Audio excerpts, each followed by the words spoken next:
ka pakai ahin na thu pha chu dom sang jing u te ta san cha te ding na thu pe ahi something u te ai on gospel tung jing ngày to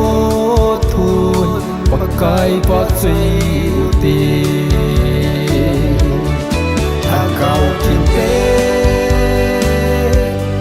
ô ha chung le ka i kim ma i kim nahi ta san cha te dia tha cao ki pa na amma te lo lei a pa dang am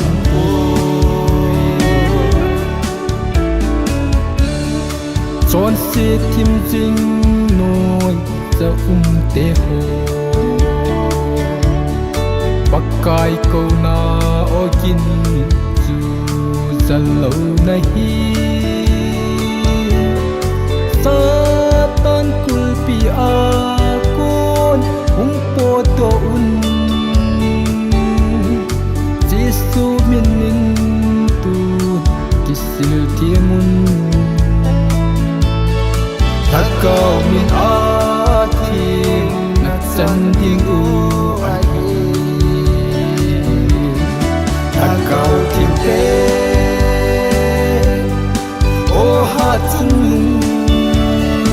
lên cái y kim ma y kim nahi ta san cha te dia ta cao ki pa amma te lo lei a pa dang am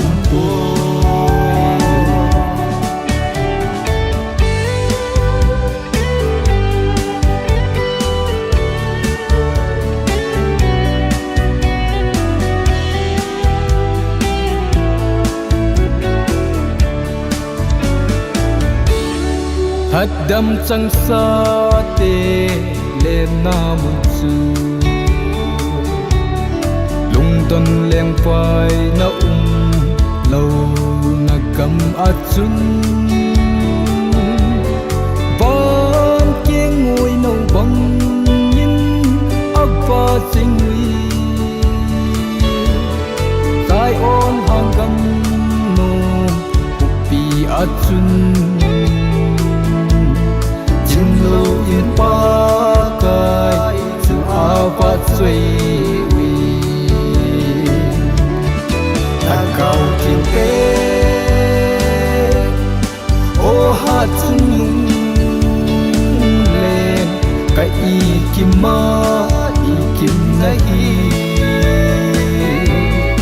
ta san cha te dia tha cao ki pa